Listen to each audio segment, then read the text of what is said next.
Hello everyone, welcome back to Real Reds Talk. The season is coming to a close.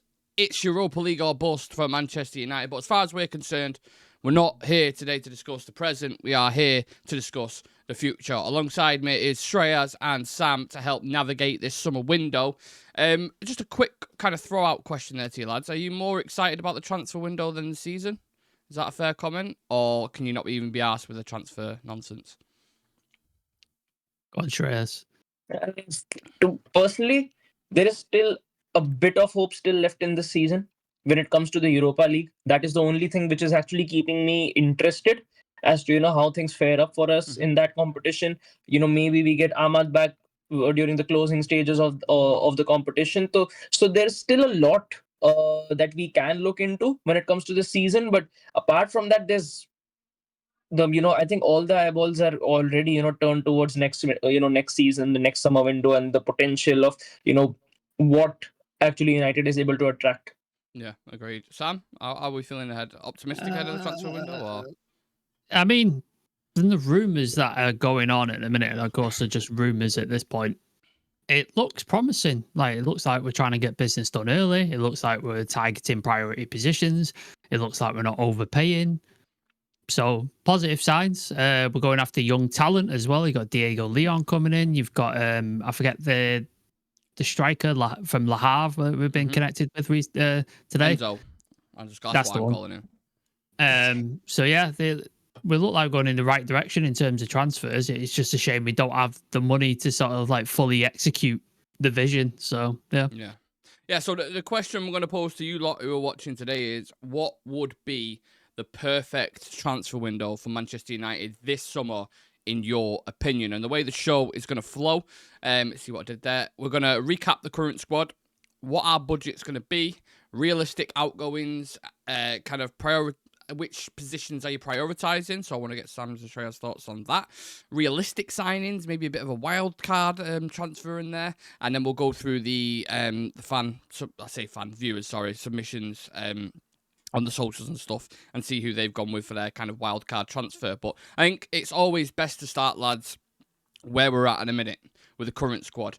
Sam, where do you think our current weaknesses and strengths lie within this team when you've watched us play this season? I know there's a lot of weaknesses, and I know there's a few strengths, but if we can try identify both for a bit of balance, that'd be great. Yeah, there's holes all over the squad, unfortunately. The biggest... Again, this is argumentative, but the biggest one is probably the striker at this point. We aren't scoring goals. We don't have a striker we can rely upon who can score us 15, 20 goals a season, which I know is what every club's looking for, but a lot of clubs do have it. You got Haaland at City, Isaac at Newcastle, even Nicola Jackson gets about 15 goals. So even Chelsea are not struggling there. So that is a position that needs desperately addressing, and has done since last season when we brought in Højlund without an experienced striker, and we didn't back it. We didn't back Ten Hag with Harry Kane. So that is a massive thing. The midfield needs fixing. I think there's some good talent in there, but I think it needs adapting and fixing. I think there's some we need a ball carrying 8 would be ideal to go into there. Potentially a replacement for Casemiro if he leaves this summer. That would be another good sort of thing. And then for me, it's a toss up between a right back and a goalkeeper. That's your next priority position, because you've got Dorgu in, you're bringing in Diego Leon. We've seen Harry Amas step up to the plate, which is really interesting in that left back competition, because I think Luke Shaw, if he does stay, will end up at left centre back. So right back, it's just Dallo at the minute. So I think we need to bring in a potential upgrade there. And then goalkeeper, Onana has basically shamed himself again. So you're potentially looking at another goalkeeper. So that would be the ones I identify. And then obviously we're already on to a 10, which I don't think is as urgent. But again, I would love a 10 as well. Well, we'll get properly deep into the priority positions in a little while. But just on the current squad, Shreyas, would you agree with Sam there in his assessment, the weaknesses and strengths? Yeah, mostly I would. I think if you look into our team, as a whole unit, I think defense is, that defensive line, when it comes to the 3 centre backs, is an area where we are actually quite good, because you got adequate replacements. And I think the players that you have got in that position, like when they're fit, if you get Delict as the centerpiece, then you've got Mazraoui on the right hand side, you've got Lissandro on the left hand side. I think it works quite well. And then, when you've got players like Lenny Yoro, you've got Maguire on the bench, and you've also got the likes of Aiden Heaven to turn to in situations where you want someone to fit in. Luke Shaw has made some cameo appearances in the past few weeks in that position as well. So I think when it comes to that centre back department, I think that is probably the only area where I look into this team and go, we've got good depth and we've actually got some quality that can actually trouble players when it comes. And when it comes to the signings we made this season in that department, both Euro and Delict have been massive for us. I think as an actual team as well, goal scoring is obviously probably our biggest weakness out of everything. The fragile mentality. I mean, some of the games where we've just gone behind, after like either a couple of minutes or we've conceded 3-4 goals within a 10-minute spell, things like that. And that's more kind of, that extends back to previous years as well, I think. Lack of leaders, I think, is something to bring up. Experience in the team. You need these young players. Like, it's all good signing all these young players, but they need someone to look up to, right? So I think that is something that I'd throw in there as well. But that's not to say we don't have experienced players in the team. And this kind of segues perfectly into injury-prone players, aging players, and contract situations, right? So I'm going to give you this stat. I mentioned it to you in the WhatsApp before, right? So, who's leaving at the end of the season, lads? Lindelof is going. Eriksen's going. Yep. Tom Heaton, Johnny Evans are going. Yes, so there. 4 players, right? That's the definites, isn't it? Yeah, they're the 4 players. Christian Eriksen, £150,000 a week he's on, okay? Which I didn't know, which was like, wow. But then you remember we signed him on a free in it, so his wages bumped up a little bit. Victor Lindelof, £120,000 a week. Evans, £65,000 a week. Heaton, £45,000 a week. So you're saving per month £1.5 million, and then 18 million a year, or close to around that figure. So that's just off the players that are leaving, by the way, which is pretty good. And we know with the way amortization works and stuff like that, wages are super important to that as well. So then we're going to go on to the players that are out on loan at the minute. So before I give you my assessment on what I think they're worth, Sam, Rashford, Anthony, Sancho, in your opinion, what's their market value, would you say? Well, Sancho's thing is, if it happens, is 25, I believe, for Chelsea. So there's 25. I think the one for Rashford is 40. So 65 there. And then Anthony, 25 million, I think, would be a fair price. Yeah. So what's that? 65, 85, 90 million. Yeah. Would you agree, Shreyas? £90 million, realistic? Yeah, I think 90 is the bare minimum that I would go right now, because I think if United play their cards right, we could get even upwards of 90 because Rashford, Emery is absolutely in love with Marcus Rashford right now. He's been playing a lot of games and he's proven quite effective at Villa as well.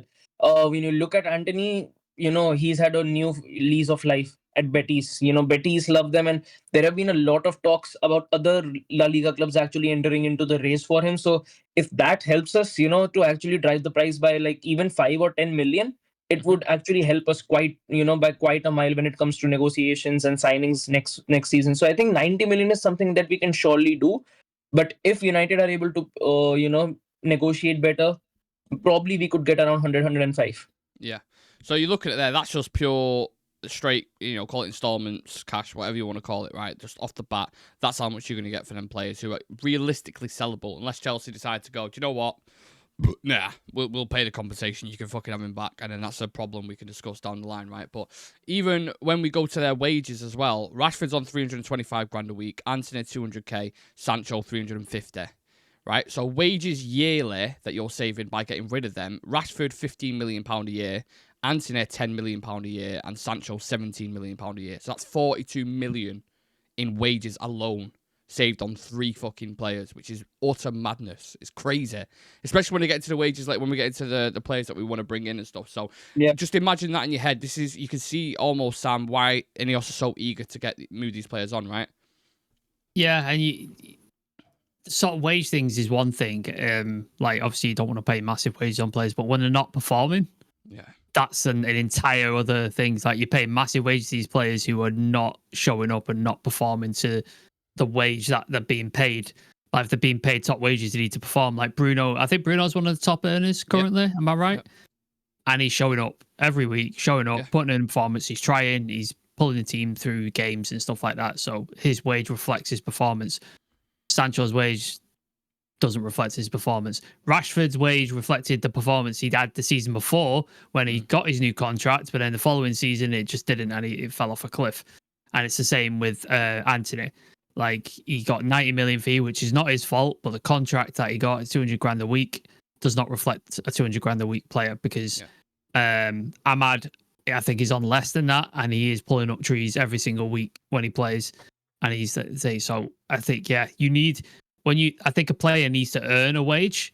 You can't just sign a player on a massive wage and go, okay, here's a massive wage, and then wait for him to perform. Like, I just think that's a mistake. I think bring him on a decent wage, a competitive wage, but then as they perform and they get better, that's when you start going, okay, contract talks, you perform this well, blah, blah, blah. Here's an increase, here's a bump, here's a bigger bonus, etc. Yeah. Whereas in the past, we haven't done that. We've just gone, well, we can't compete with any of these clubs, so let's just offer this player the most money and we'll get him to come to us. And now we're in this position.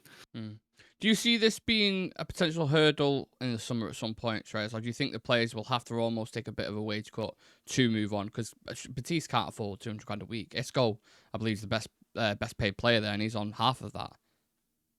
Yeah, I think certain players, maybe Rashford gets, I think even he will have to take a pay cut, but at least I don't think with Rashford it will be as big when it comes to the pay cut, because at least he's performing for Villa. So, with clubs being interested and actually, having a thing that, maybe, if he can generate this sort of form, then he'll be worth the money. With Sancho, he would have to take a massive pay cut, because I don't see any club across Europe who would first want to pay a transfer fee of around even, like 15 to 20 mil. And then on the second hand, offer 350K to, Sancho week in and week out. So I think with Sancho, definitely has to take a pay cut. Antony has to take a pay cut. I think out of the three, Rashford is probably the one who, even if he has to take a pay cut, would be around like 50 or 60. And potentially, it's been a massive blow with that as well, with City beating Villa last night. With them not getting Champions League football, I think that would help them bringing in someone like a Rashford as well. Yeah. So, yeah, it's going to be tough. Also, I think we'll speak about Champions League football. That's where the budget comes into it, lads. Obviously, FFP is going to be something to look at.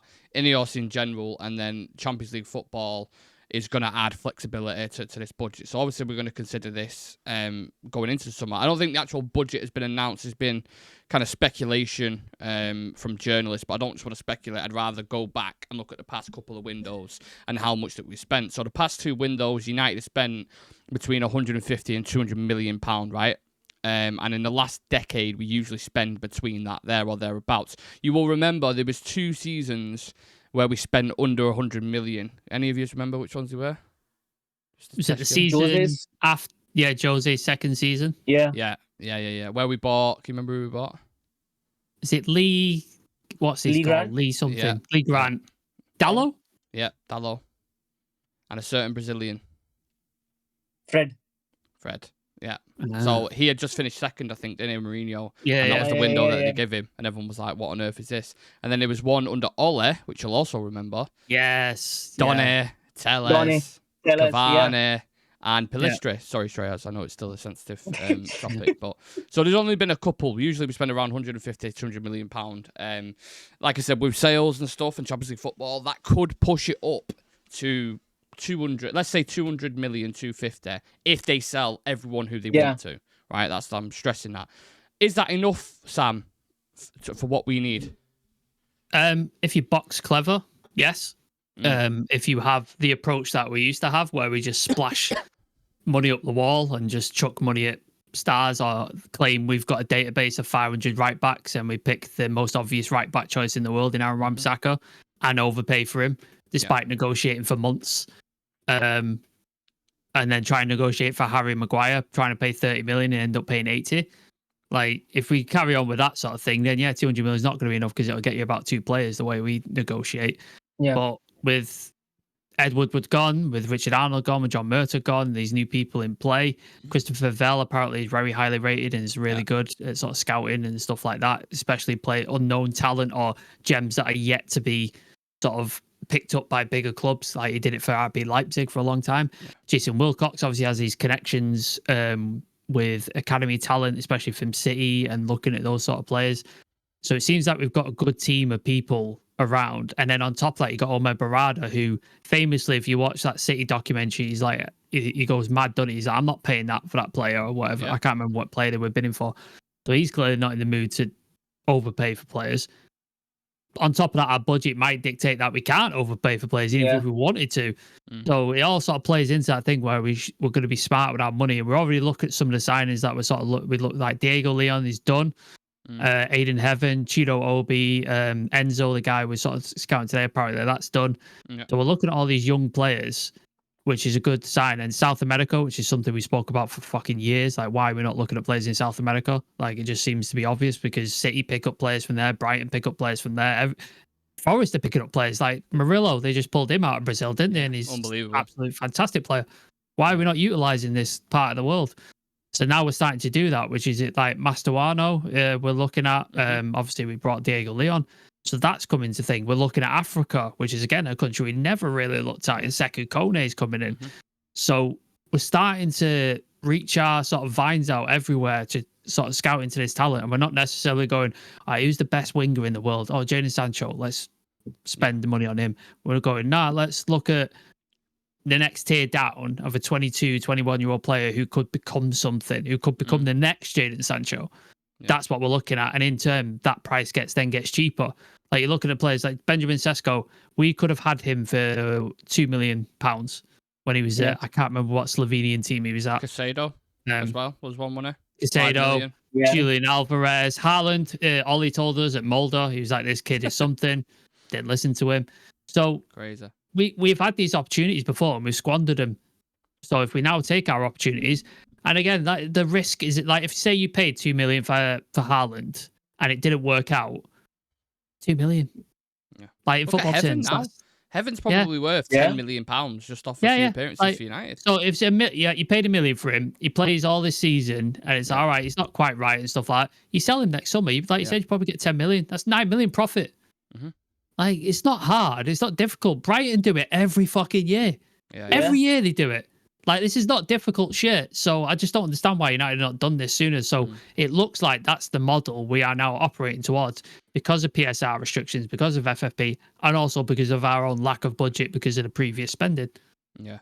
I think it's important to bring other clubs into it for context, Shreyas, because I think you look at how many clubs are going to be doing business. Forest now in the Champions League, you know they're going to spend. I mean, they were spending when they near fucking relegation, right? Man City, are probably just going to scrape getting into Champions League. And we know they've got 3-4 big players that are leaving. Liverpool spent nothing last year in the transfer window. Literally nothing. And Van Dijk's been talking about a big summer for them. Arsenal, Arteta's been talking about a massive summer for them. So the competition for certain players is going to be very interesting, isn't it? Yeah, it's going to be. And, barring these 4 sides as well, you've got Newcastle in the mix. You've got Villa definitely in the mix on top of that as well. Chelsea are definitely going to be signing more players on top of that. So the competition is definitely going to be very hard for us. So for us, I think it's not going to matter as much when it comes to, who we sign. It's, the most important question will be who will be the more effective player coming into this sort of team and this sort of system, because right now we cannot afford to make any signing. Even if it's like a 15-20 mil signing, we cannot really afford that, the player is going to come in and then it's going to take him like a 6th to 7th month time to actually get going. We need someone who can come in and actually have an impact on this team and on performances on and off the pitch. So I think this summer window is definitely going to be very, very crucial, because this is the only way we can actually, bridge the gap between the top 6 sides and us. Because if this window goes wrong, then, again, it'll be the same cycle all over again, and that gap is only going to widen as much. I look at the striker position for me at a minute at how many clubs are going to go for that, because I think Forest at some point are going to want to replace Chris Wood, right? He's had an unbelievable season this year, but he's 33. Like they'll look at the next kind of contingency unless they believe in a 1 year that much and they think he's going to come in and do bits. Liverpool, despite him, being pretty free flowing in attack, I think they're probably going to want a solid number 9. We're going to talk about Isaac. Could City do with another one with Haaland being out, Marmoush floating in and out? Chelsea, another one who are after similar strikers to us. So that's something I would definitely keep an eye on. Just on going back to the outgoings before, I forgot to mention Garnacho. Just a quick fire question to you, Sam. Do you expect him to go in the summer, and how much do you think we'll get for him?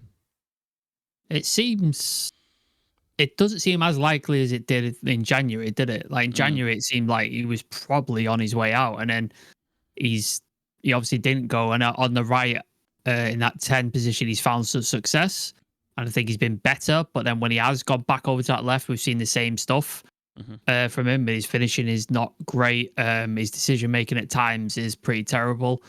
But in that Wolves game, he did put in quite a few balls into that box and did make quite a few passes. So he is capable of improving, and he is capable of sort of like stepping up. It's just, do United want to wait for that and potentially see if he can reach that level, or do you cash in now? Decline as well, yeah. Or do you cash in now, get the money, get the profit, and then bring somebody in who is definitely more suited to the squad? That is the big challenge, because we've done it so often where we've had players where we've gone, nah, he's going to come good, he's going to come good, he's going to come good, and then they've ended up either out of contract or not being good, and we can't sell them because we're on a massive inflated wage. Whereas Fergie knew when certain players were reaching it, he's like, right, it's time for this guy to go. Like, he needs to go.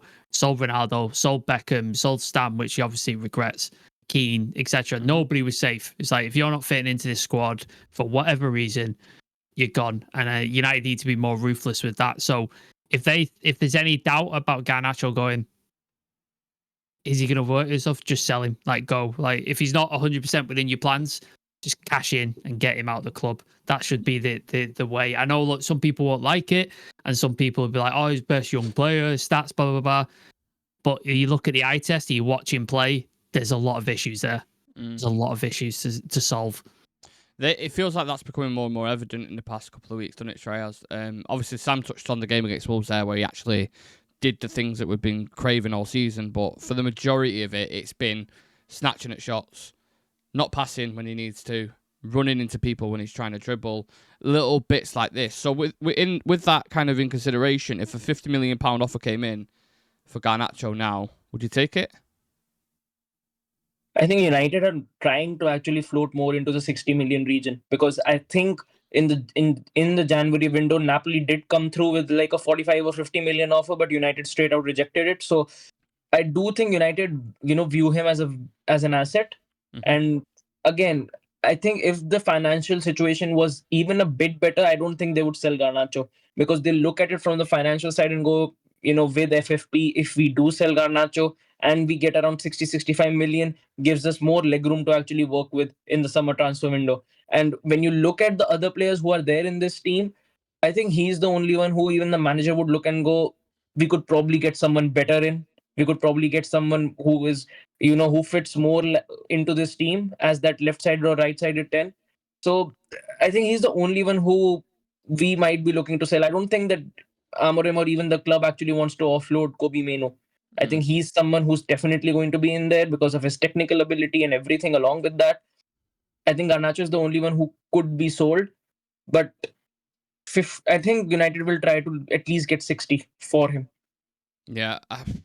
I look at objectively now, and I'll ask you this. Who's a better fit in Amorim's system, Cunha or Garnacho? Cunha. Cunha. And if you get 60 million for Garnacho and you can get 60 million for Cunha, you're doing it, right? Yeah.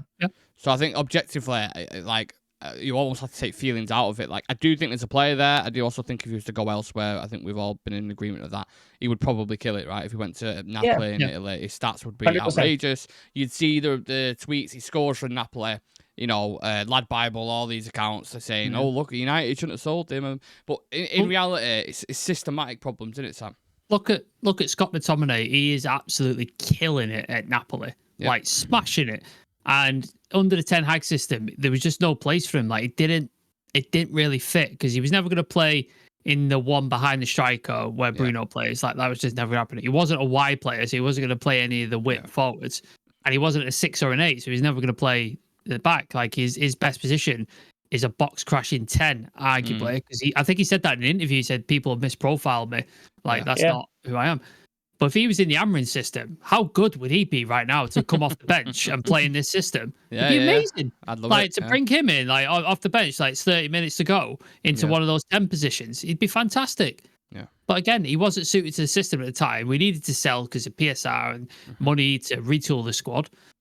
Garnacho's in a similar fit, and I've seen people argue with us on our comments to say, yeah, but what if we go back to a system with wingers? I was like, all right, so we just keep him just in case that we go back to a system with wingers. Like, that's not how football works. You can't just hoard players in case something happens. Like, you have to go with what you've got now in the current present and like the immediate future. You can't go with a what if case. So if he doesn't fit the system, then he has to go, unfortunately. Yeah, I agree with that. Right, let's get into priority in terms of positions. We'll get into the actual specific individuals straight after that. But I just want to get 5 positions. Sam, if you want to kick us off, what's essential and what's ideal for you in terms of priority? Striker, number 1. I think we all agree on that. Yeah. A number 8 for me, a ball carrying 8. Okay. Right back, a goalie, and then a 10. They'd be my 5. Interesting. Shreyas? I'll go first goalkeeper. Second, I'll go striker. Wow. Yeah, because you could score 10, but if you got Onana in net and he's he's keeping on 11, 12 goals behind him and mistakes. If he's letting in 10 goals, that is a bad fucking night, isn't it? If he's letting in 10 goals, Jesus Onana Christ. over the course of a season, I mean, He he's probably has done that, right? I'm sure. Yeah. You're close to that. Yes.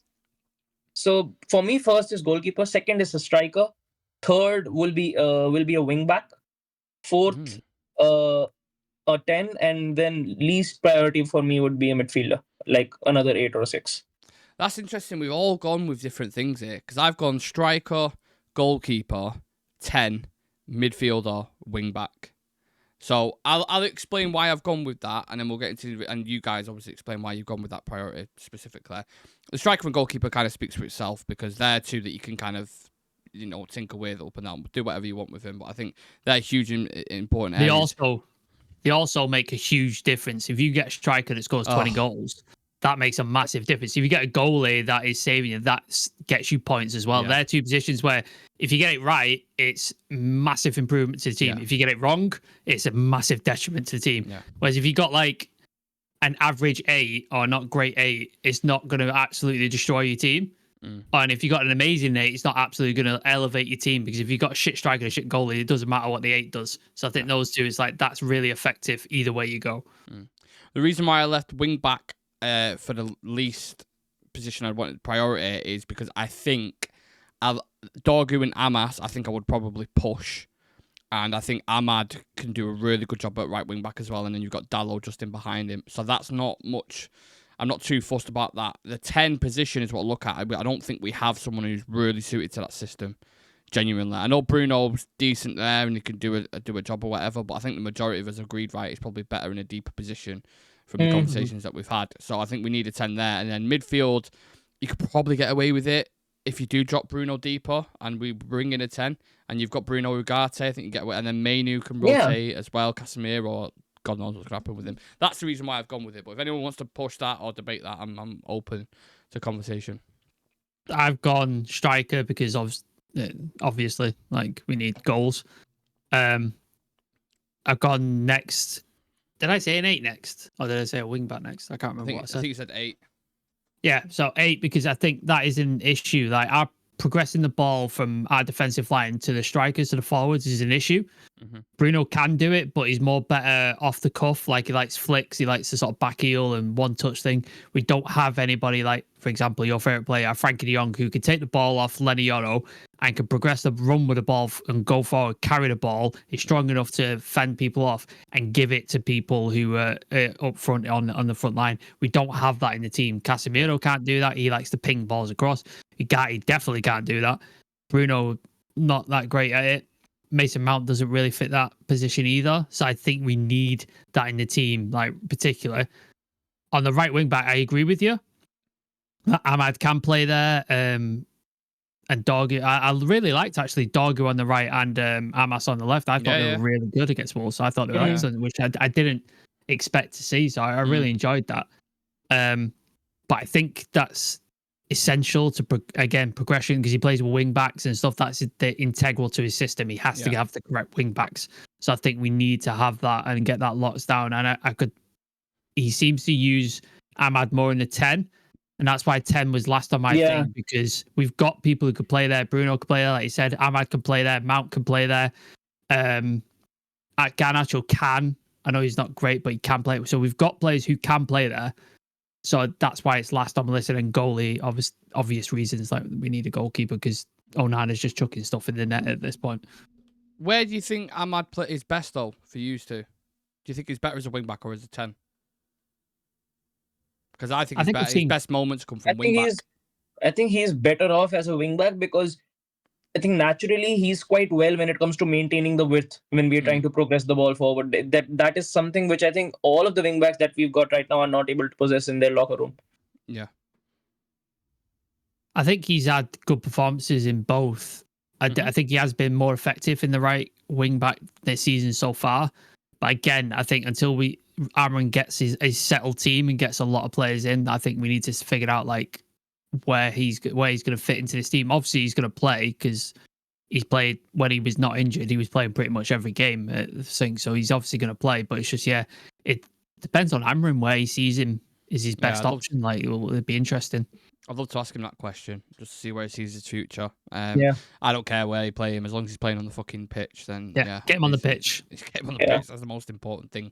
Okay, let's get into realistic signings for each of those priority positions that you've just talking about. Sam, again, do you want to kick... Oh, sorry, Shreyas, did I go past your priorities? Yeah, I did. You go through it? Right, okay. He did it. Right. Sorry, I was just double checking, didn't want to skip over anything. Yeah, realistic signings for each position. Sam, through the priorities, give us individuals, and if you can, price-wise as well. I think realistic, it's probably more realistic for Delap than it is for Osman, just because Price's release clause of 30 million, his wages are not going to be that bad. I'd love Osman, I really would, but I just think the wages and the price is going to push us to a point where we're not going to be able to fill other holes in the squad. And I think Amrin wants to retool it as many as possible. And I think if you get Osman, you have to sacrifice a position somewhere and not get somebody, which I think is a worry. And every single authentic journalist that I've seen, Laurie Whitwell, David Ornstein, all those guys, they're all saying Liam Delap is the number one target. So I think that's probably the most realistic signing. Goalkeeper, I don't know who you go get. I really don't know who you go get because there isn't that many goalies out there where I go, he is class or he is quality. You got Jan Sommer, who's out there. Like you could go get him. I really like Flecken at Brentford, but again, how difficult is it going to get him out of there? And then apart from that, like when you're looking at world class keepers, they all play for the big teams, don't they? Like you're not getting Courtois out of Madrid. Maybe you could get Lunin. That might be a realistic signing. He's his second goalie in Madrid. He was playing for a long time while Courtois was out injured. Maybe that's a realistic signing. I don't know what his price point is. I imagine it's his second goalie. It can't be that much, surely. 20 million, 25 million, something like that. I imagine. I'd love to go steal Kelleher, to be honest with you, from Liverpool. But I don't see that happening. That's I don't even think I could put that in my wild card shout because that is like never happening ever. Yeah. But yeah, I would love to steal him. I'd take that all day. The 8 position's difficult. It's looking like it's going to be that Masterwano. That's the guy we seem to be looking at. He seems to be the most realistic proposition. Masterwano's a centre back, isn't he? No. He's a midfielder. Is it? I thought he was from River Plate. Yeah, 10 I thought he was a centre back. A 10 or a winger he plays. I will Google him right now. I guarantee he's a midfielder. Like he might be right. I don't know. I just presumed he was a centre back. I don't know why. River Plate. Let's get him up. Let's get the VAR in this confirmation. VAR check. Has to be attacking mid. So his current valuation is 15 million euro, but we're obviously not going to pay that. So yeah, he plays in the attacking mid and the central mid, and he's played at right wing as well. Yeah. But there you go. We've got a versatile player right there. So yeah, looking at 8s then, who do we go for at number 8? Like, because Frankie de Jong, that keeps popping up, doesn't it? It doesn't really have legs at this point. Never happening. I'm trying to think of 8s I would really like to come into this team. But I can't think of anybody realistic because I'd love Hjumland from Sporting, but I think his release clause is 70 million, 75 million.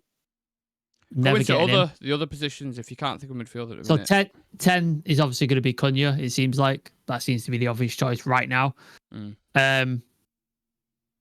Right wing back.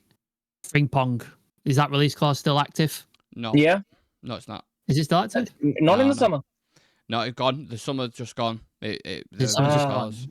Yeah, and then as soon as that finished, the release clause is gone. Because I had a look at it. Yeah, that's because he's irritating. one on That's my list. irritating. Yeah, that's irritating. Then Yeah. you might not be able to get him out for cheap.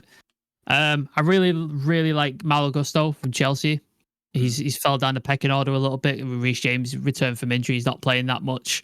I think he's a good player. I think you could get him for cheap because Chelsea want to sell players because they've got so many players on the books. I think you could do a deal there and get him in for a relative fee, maybe 20, 25 million.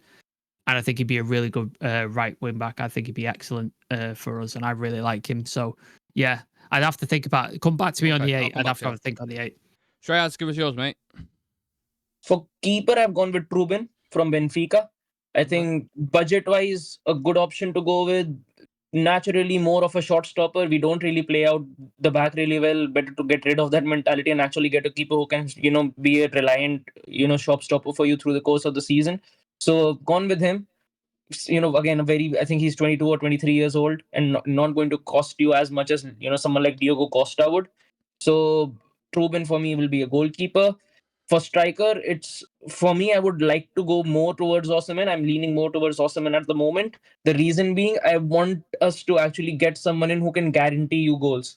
With Delap, I still don't get that sort of confidence that, he's going to come in and deliver for us, from the get-go. He's still a young striker, and I think already there's a lot of pressure at this club when it comes to young strikers. Højlund is definitely there. You got Xerxes at the club still. So if you get another one in, around that age area of 22 or 23, I don't think it's going to make as much of an impact. I think the moment you get someone like an Osimhen who's definitely got the experience of playing in multiple leagues and actually can give you 20-25 goals a season, I think that is going to create a big margin for us, especially, being a club who has been suffering when it comes to, that striker position in the past couple of seasons. So Osimhen and striker. For the 8, I've gone with Reinders from AC Milan because Milan are not going to be finishing in the top 6 or might not even finish in the top 8 with the way things are progressing. So I'm sure they'll actually have a lot of talent going elsewhere. And with Reinders, again, I think he's 26 or 27 years old, so he's in his prime. And ball winning wise, he's a lot more like Ugarte, but like you mentioned, Frankie de Jong, he's very good when it comes to progressing the ball through the lines. He's also very good when it comes to physicality, and he has played in that position before when it comes to that 8 or as a double pivot. So Reinders for me would be a very good steal, especially if Milan, finish out of the European places. Would be a good option for us to go for. Wing back, I had Frimpong on my list. I think when you look at natural players who playing as that wing back also deliver for you the stats when it comes to those sort of wing backs, I think Frimpong is definitely up there, and he's been very consistent when it comes to Leverkusen's runs, especially in the season where they went unbeaten. Him and Grimaldo were absolute demons on that wing back positions. So I think if you still go in for Frimpong, with Xabi Alonso, actually shifting clubs, maybe he goes to Madrid next year. I think a lot of talent might be leached out of Bayer Leverkusen. So Frimpong would be a good steal. And yeah, I think there was reports on Frimpong as well, wanted to move back to Manchester. I've seen a lot of stuff around that. So make of that what you will. It would be a very good signing for us because, again, the dynamic that we could have, you've got Ahmad, then you've got Frimpong actually complementing him on the right hand side, or maybe it's Bruno actually, with Frimpong on that right hand side. Yeah. So it creates a lot of, different permutations for you to work with. With Ahmad maybe shifting into wing back, and then you got someone like Frimpong, like 50 or 55 minutes in against tired legs. You put someone like Frimpong on, who's got the pace as well as the ability while you're moving the ball into the final third, will make a world of difference. And I think in that 10 position, I think Cunha is the obvious choice, especially with how things are progressing. I think I'm quite glad when it comes to Ineos actually going for Cunha because he'd actually fit into this system quite well. And I think with the kind of players that he'll be playing around with as well, with Bruno and Cunha being up there or Ahmad or Cunha being up there, I think a lot of times we say that our attack has no bite. It's quite light. I think Cunha is someone who can make a major difference into that attacking line. So Cunha would be there, and if somehow we can steal Arda Güler from Real Madrid, because he's not getting any game. Yeah, if he's not getting any game time and gets frustrated, I would definitely go in for him. Mate, your window sounds expensive. That sounds Yeah, spending. I don't know how Rangers you just guys- signed. If Rangers for just me, signed a new Garnacho is contract. going out. For me, Rashford is going out. Anthony is going out. Sancho is going out. Casemiro, Eriksen, all of these guys are going out. If not all of them's guaranteed, Yeah. don't forget. Again, this Yeah. is just the players who I would want to go for Yes. if we are able to generate that sort of Yeah. cash. I remembered the 8 that I want. Andro Steeler from Stuttgart. He's the guy I yeah. wanted. I've looked at him recently. I was thinking about an idea for a show where I build like an 11. Andrew Steele, he's 24. He's got 9 assists this season in all competitions. He's got man of the match performances 5 times, and he's got an average rating of 7.4 on the Solver score for every game. Creative, passing ability, strong, big lad. I think he's like 183 centimeters, so he's quite tall, and he's like range of passing, his creativity, his physical. Is all Very agile as well. Agile as well. And 24, he's ready to come straight in the team. Like he's ready to go. So, and I don't think it'd cost that much from Stuttgart either. I don't think he'd cost that much. I think his fee at the minute is like 35 million euros. Obviously, you're gonna have to pay a bit more than that. But I think he'd be excellent. Like I've seen a lot of people highly rated him. I've seen a lot of people talk about him. So I would go for him. I also like that Tolisso that he played against Leon. I think he's a good player as well. I think you could get him cheap because they're in financial trouble, aren't they? Like Ryan Shirker, he's going for 22 million. You could possibly get Tolisso out of there as well, pretty cheaply. Whilst I go through mine, add up the players that you've just spoken about and see what the total comes to. Just whilst I go through these, I'm curious to know. You don't have to be a bang on estimate, but just Shreyas is going to be 400 million pounds. $1 billion. So I've gone with my striker. I've gone Liam Delap. That's £30 million straight off the bat there. Zion Suzuki at Parma, who we could have got for You're not letting him go. No. We could have got him for £5 million, and he's worth around 40 now. I think is what they're talking about. So that just goes to show United being United. And I mentioned this to Chivy yesterday. Do you know what he said to me about him? What? He said, I don't want a black goalkeeper. He said, you can't say this, but I can say this. He went, there's something about him where they just switch off, and I don't want it. So I said, look, you said it, but I want Suzuki. I think it'd be decent. I think Cunha, I agree with you guys, 60 million pound release clause. Edison from Atalanta would be the midfielder. That'd go for around 45 million pound. Are they going to fleece us for money though, Atalanta? They'll try. They did Hoyland. I'm just going off his market value, so whatever they negotiate, it's down to them. But market value is around 45 to 50 million, and then Frimpong I've added on there as well. But I appreciate Frimpong couldn't end up being pricey. So Frimpong are probably 45, 50 million quid it'd cost you, and mine's come up to a total of 215 million in total. Right, let me do mine because I think Shreyas is going to blow us out of the water with his price point. Go on. Oh, 30 million for Delap. 60, I think it was 62.5 for Cunha, I believe. Call it 90. So that's 90, and 25 for Malagusto, 25 for Lunin, and then 40 for Angelo Steeler. So I've got 182.5.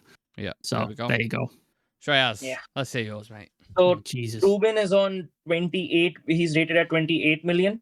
Yeah. And Frimpong is 50. Yeah. So that's 80. Yeah, that's almost 80. Then Cunha is rated around 60 million release clause. Yeah. Then Osimhen again 60. Yeah. 200. And Reinders is rated at 1 second. I'll just double check. It's 250. It'd be 50 million Reinders. No, he's rated at 47 actually. Oh, well, 247 then. Yeah. I don't think you're getting him for 47. If that's what we're going off market value. He's not going for 47. It's not. It's you'd have to do well on sales. I think really, really well. What I also considered, you guys don't have to do this as well, but I thought wages as well to take into account. So all the players that I've gone with, all their wages apart from Cunha are below 75k. Liam Delap's on £1 million a year. Suzuki's on £1 million a year. Cunha's 5 million a year. Edison 2.5 a year, and Frimpong 4 million a year. So total wages costing 14 million. That's 1 year's worth of Marcus Rashford, by the way. What is Steeler on? Let's have a look. So I think you have to consider that because when you buy a player, it's a total package, isn't it? It's not just a transfer fee. Yeah. It's also their wages over a 5-year period. So Steeler's on 85,000 a week. We know what Cunha's on. We know what Delap's on. Yeah. Lunin, what is he on? He won't be on a lot. 50k. No. a week? Yeah, I think 50, 60 at max. 52,000 a week. And Gusto, what is he on? I bet I'd imagine Chelsea about pay 100k a week. fucking shit, don't they? Be 100 to 150, I'd imagine. Let's have a look. How long of a contract has he signed? 6, 8, 18 years? Oh god, yeah, that's another thing that I don't even consider as well. He's got fucking 100 mortgage. 132,000 a week. Yeah. So it's not out ridiculous. You know what I mean? But you might have to bring his down because I don't think you want to pay 132,000 a week for Gusto. And then the next question was the system fit. Do you think all those players you just mentioned would be any concerns with any of them merging into Amarin's system, or do you think they'd all be not perfect, but kind of tailor-made for it?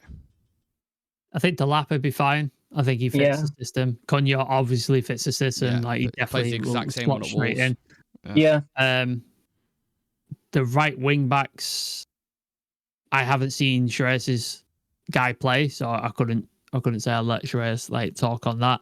Frimpong. Did he pick Frimpong as well? Yeah, both pick Frimpong. It was Ruben. Is he a goalie? Goalkeeper. Goalkeeper Ruben. Yeah. I think Frimpong would be fantastic. I think he's an excellent player. Gusto? Lunin, Gusto, I think would work. He likes to get forward. He's probably, of my players, he's probably the one that is like I'm least confident about. I'm still really confident that he'd fit, but he's the least confident, I think. Andrew Steele, I think he comes in and absolutely smashes it. Lunin, we've seen him, he's a quality goalie. Like, he saves shots, he's a good shot stopper. He can pass from long range and stuff like that, so I think he'd be fine. Yeah, Gusto would be the only one where I'm like, I was trying to save some money with Gusto. I was trying to save some money. Shreyas, any concerns with any of your players systematically? Systematically, no. I think I think the reason they're so pricey is because they fit into this system. Like all of these players are actually tailor-made into the system. You look at Frimpong, fits as a glove in that wing back position. Cunha is probably one of the best 10s that you can get into this system. Absolutely. I think Reinders and Ederson are basically the same player with the same age profile and the same transfer fees. I think even if you get Reinders or you get Ederson, you're basically getting the same player and the same qualities in. And both of them would do an exceptional job in this team.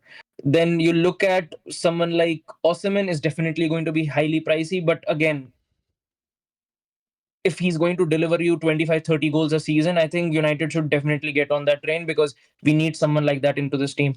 I think with Osimhen, me and Sam discussed this yesterday when we did the kind of the debate. Osimhen, for me, when I watch him, would be more of a transitional-based player, whereas Delap would be more of a hold-up player. He's got the qualities, Osimhen, but again, we sort of discussed, didn't we, that a player coming from the Italian league is not always a winner. Like, it doesn't always happen. So he would be a question mark for me. But again, it's not a big question mark because I think he does have the ability. He's more like explosive in behind.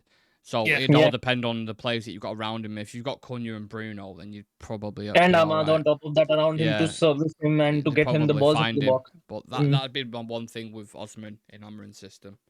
Was there any others that you had as well? Let me see.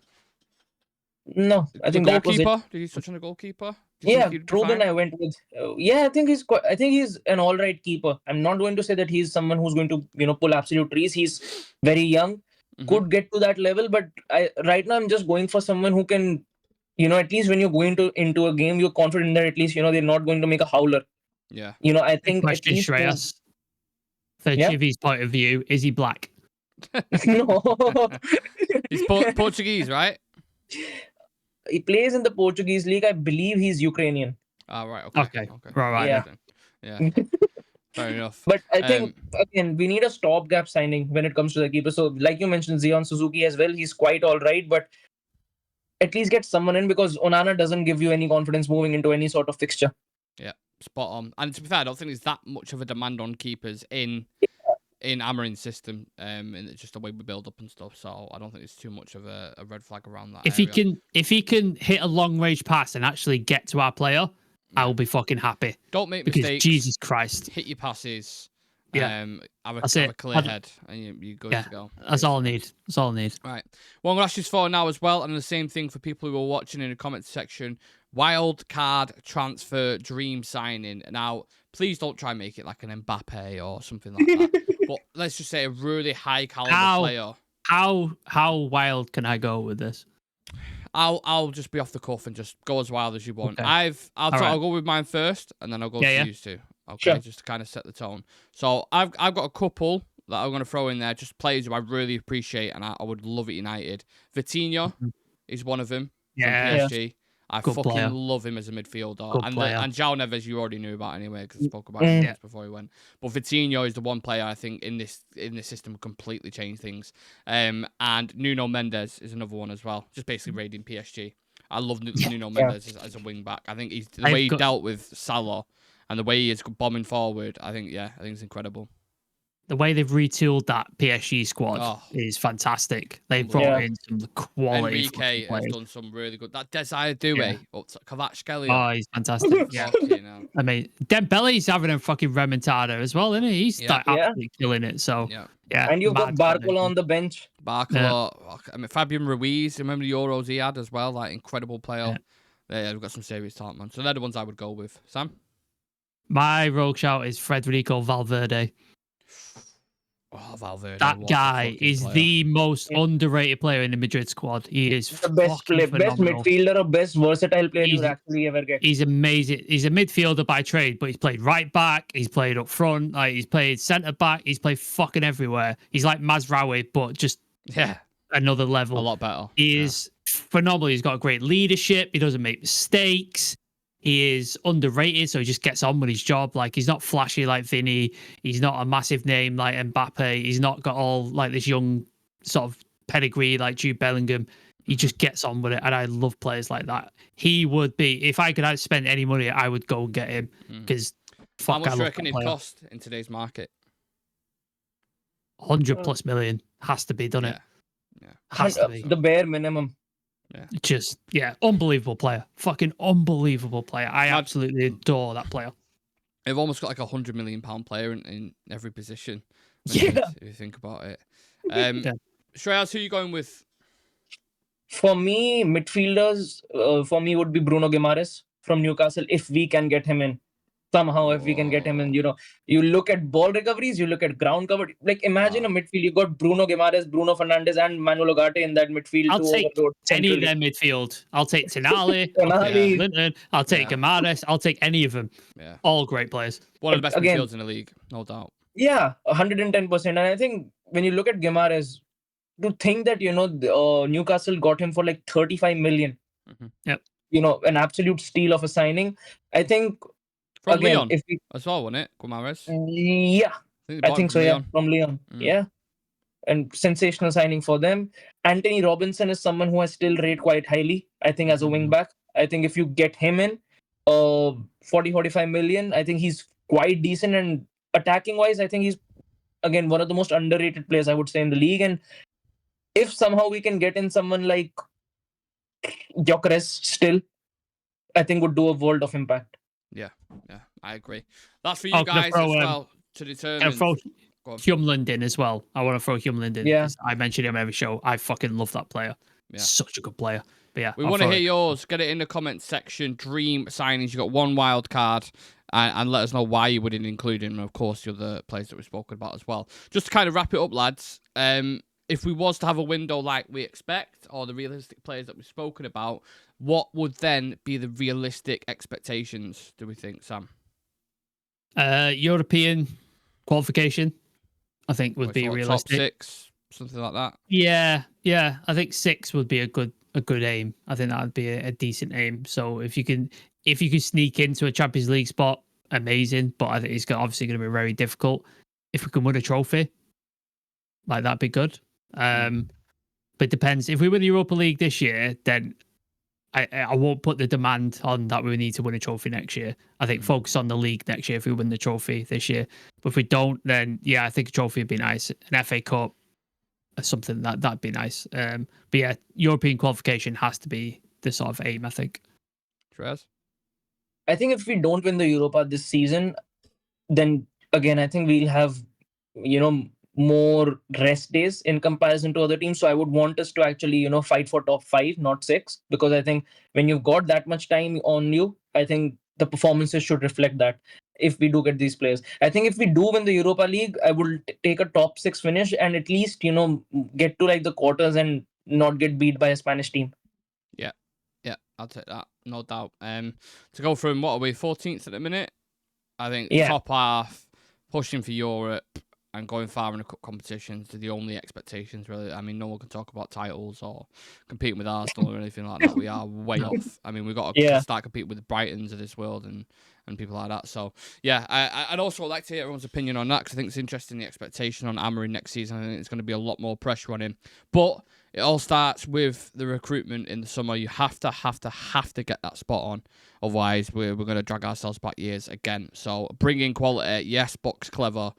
But don't settle for anything less. I think that's probably the message I'd give to the recruitment team heading into the summer. So, yeah, exciting times. I mean, we've only got 4 or 5 games left of the season before the summer window hits us. So, yeah, what would your perfect window look like? Get it in the comments. Like, subscribe, follow us on socials. Bottom right-hand corner of your screen, just below Shreyas there for interactive stuff, because we did put a poll out about this. And yeah, just for the future shows in general as well, it'd be good to drop us a follow for any kind of news and information surrounding Manchester United. Big thank you to Shreyas and Sam for joining me, and we shall see you guys in the next one. See you in a bit. See ya.